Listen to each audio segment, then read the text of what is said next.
Video डालने का purpose awareness है और पोंजी स्कीम से, एमएलएम पिरामिड स्कीम से बचें। और इस वीडियो से मुझे भी पॉजिटिव कर दें वो लोग मैनेजमेंट के, जिनको लगता है कि जो है सब ठीक है, और मुझे ये पॉजिटिव बिल्कुल करें। और वीडियो को पूरा देखना आप दोस्तों। कुछ इन्वेस्टर्स को हार्ट अटैक्स आए, कुछ ने सुसाइड कर लिया, कुछ बच्चों की फीसें नहीं भर पा रहे, कुछ कैंसर से पीड़ित हो गए हैं, कुछ इलाज नहीं करा पा रहे, कईयों की गाड़ी बिक गई, कईयों के घर बिक गए। और एंड वर्स्ट फेस्टिवल्स सीजन सब कुछ जो है वो नीचे को ही ग्राफ गया, ऊपर को नहीं गया दोस्तों। मैं यही बोलूँगा, ऐसा कोई भी डीपीडीपी एक्ट जो कह रहे हैं ये इन्वेंटरी नहीं बता सकता, या क्लाइंट शेयर लिस्ट नहीं बता सकते, रेवेन्यू मॉडल नहीं बता सकते कहाँ से आ रहा था, तो ऐसा कोई डीपीडीपी एक्ट नहीं होता। क्लाइंट की डिटेल्स, उसकी स्टोरेज वो जो थी वो नहीं बतानी होती है, बाकी चीज़ें दे के अब तक ख़त्म हो जानी चाहिए थी।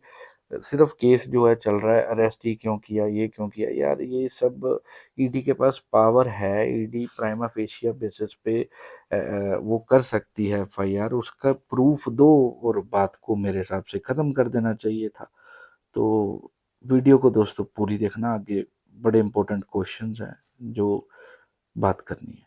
मेरे जितने भी भाई बहन हैं उन सबका रेंट आ जाए, और जो कह रहे हैं पॉजिटिव पॉजिटिव और कह रहे हैं दिवाली तक आ जाएगा, पहले जुलाई जून से आते आते सितंबर, नवरात्रे, अब फेस्टिवल सीज़न, दशहरा, काफ़ी चीज़ें खाली चल गई सभी इन्वेस्टर्स की। तो उन लोगों को बोलूँगा कि लोगों के विश्वास के साथ प्रॉपर मेंटेन रखना, विश्वास मत तोड़ना, क्योंकि लोग जो है बड़े इमोशनल, बड़े इनोसेंट हैं। जो इन्वेस्टर्स हैं वो कहीं से पैसा उठा के कुछ ना कुछ खर्चा कर लेंगे, और कल को अगर उनके रेंट नहीं आए तो बहुत बड़ी प्रॉब्लम है, और ये झूठ और पाप है, यही मैं बोलूँगा। तो इसको हम क्राइम भी कंसीडर कर सकते हैं अगर ऐसी कोई बात अगर नहीं होती और बार बार बोलने के बाद नहीं होती। तो दोस्तों इस वीडियो से मैं पॉजिटिव होना चाहता हूँ। मेरा सवाल कुछ लोगों से है, मेरे को भी पॉजिटिव कर दो, और मैं आज पॉजिटिव होना चाहता हूँ और पॉजिटिव न्यूज़ भी सुनना चाहता हूँ। मुझे पॉजिटिव आज आप सभी लोग कर दो।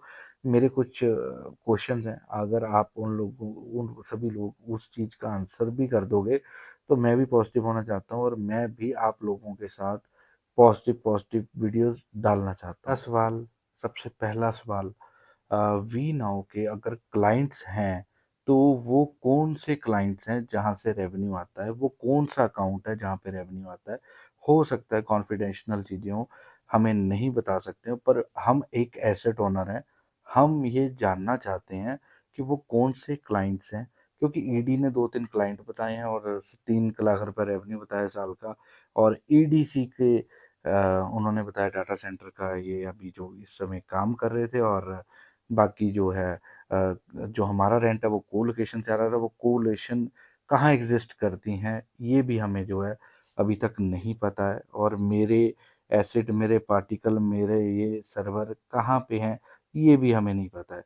तो पहला सवाल तो ये हो गया। दूसरी बात, अगर वो क्लाइंट्स अभी भी रेंट डाल रहे हैं या आ रहा होगा तो उनको सर्विस कौन प्रोवाइड कर रहा होगा, उनका डाटा स्टोरेज अगर उन्हें चाहिए होगा या उनका छल भी रहा होगा तो वो उन्हें कौन दे रहा होगा।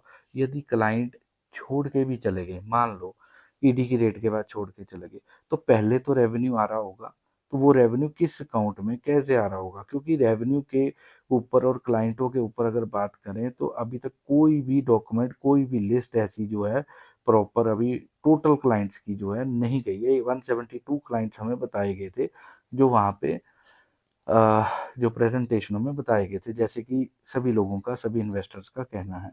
तीसरी बात, अगर मतलब वी नाउ की बात करें तो आप देखो एम्प्लॉयज़ जो हैं उन्होंने भी जो है अपने, वो भी लोन में डिफ़ॉल्ट हो चुके हैं, उनकी भी सैलरी नहीं मिली है, वो लोग भी आगे चल के कंप्लेंट्स रेज़ कर रहे हैं। पर्सनल डायरेक्टर जो ओनर्स थे या डायरेक्टर्स थे, उनके पर्सनल असिस्टेंट्स भी जो हैं वो भी परेशान हो चुके हैं। 11-11 महीने से सैलरियाँ छोड़ो, आगे नौकरियाँ नहीं मिल रही, क्योंकि सिबिल ख़राब हो गए हैं, बहुत ज़्यादा पैनिक हो गए हैं, है ना? तो उन लोगों को भी क्यों नहीं सैलरी मिली और सभी लोग छोड़ के चले गए। डाटा सेंटर सारे ऑलमोस्ट बंद हो गए। बंद क्या मतलब, जीरकपुर वाला और मोटा वाला था। जीरकपुर वाले में दो तो पहले ही बंद था। मोटा वाला भी अभी चल रहा है कि नहीं चल रहा, कोई ऑफिशियल अनाउंसमेंट ही नहीं है, कोई मैनेजमेंट नहीं है। तीसरा सवाल, अगर वी नाउ के पास ये सारे सबूत हैं, एजुकेटिंग अथॉरिटी चले जाना चाहिए था। अगर वहाँ पे टाइम लगता है तो वो भी चीज़ें छोड़ो यार, मतलब आप क्लाइंट की लिस्ट या इन्वेंटरी जो डायरेक्टर्स बाहर हैं वो हम लोगों को बता दे, हम मीडिया में रख देते, एटलीस्ट पब्लिक को पता लग जाती है ये सब चीज़ें कि हमारी इन्वेंट्री है, वहाँ से हमें रेंट आ रहा है, रेवेन्यू जनरेट हो रहा है। क्योंकि ईडी की रेड पड़ने के बाद कोई भी बिजनेसेस स्टॉप नहीं होते हैं अगर जेन्युइन कंपनी है। पॉन्जी स्कीम्स ही जो होती हैं वो ही बंद होती हैं। बेल रिजेक्ट बार बार क्यों हो रही है? पीएमएलए स्पेशल कोर्ट से हो रही है, उसके बाद हाई कोर्ट में जाके दो दो बार रिजेक्ट हो रही है, और बार बार बेल की मेडिकल कंडीशन भी आपने देखी होगी, आरिफ की, वो भी रिजेक्ट हो गई है। ट्रीटमेंट के लिए बोला गया यहाँ से ऐसे ऐसे करवाना है। तो देखो अब किस तरह से स्ट्रिक्टनेस है। और सेक्शन 70 जो है अभी लगने की कगार पे ईडी लगी हुई है ना। तो मैं वही बोल रहा हूँ कि अगर हम बात करें हाई कोर्ट की क्वॉशिंग पिटीशन की कि ये एफआईआर गलत हुई है, अरेस्ट हमें कहाँ किया गया है, हमें गलत किया गया है, जो भी चल रहा है केसेस में, तो मुझे ऐसा लगता है कि उसकी जगह अगर इन्वेंट्री या क्लाइंट्स या अपना बिजनेस मॉडल, अपना रेवेन्यू, ये सब चीज़ें बताई जाएं, तो मुझे ऐसा लगता है कि केस में थोड़ा सा स्ट्रॉन्ग पॉइंट्स होते। पर अभी तो केस में सिर्फ यही बताया जा रहा है हमें अरेस्ट ही क्यों किया, ये वो, कोई एफआईआर नहीं थी। बट आप मेरी बात को समझना ध्यान से, अगर एफआईआर हुई है, ईडी ने की है, प्राइमा फेशिया पे ईडी करवा सकती है, शक के आधार पे ईडी एफआईआर करवा सकती है 2023 की बीएनएस के अकॉर्डिंग।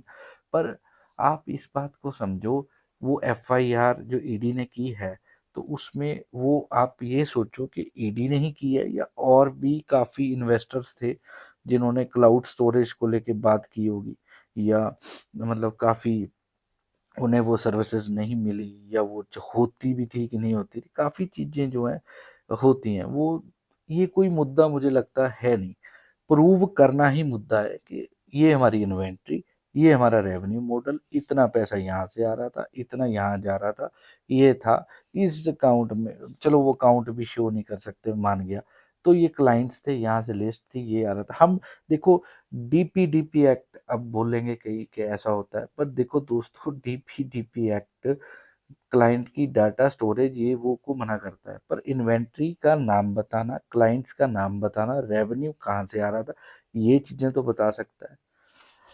तो अब कई बोलेंगे कि ये चीजें दे दी गई हैं, ईडी को बता दिया गया। यार दोस्तों, अगर मिली होती तो आप लोगों तक न्यूज आ जाती। इनकम टैक्स का केस डल गया, ऑफिस खाली कराने का केस भी डल चुका, और पता नहीं डायरेक्टर्स पे कैसे कैसे केस डल चुके हैं, और जो है और भी काफ़ी काफ़ी चीज़ें, नई नई चीज़ें यार।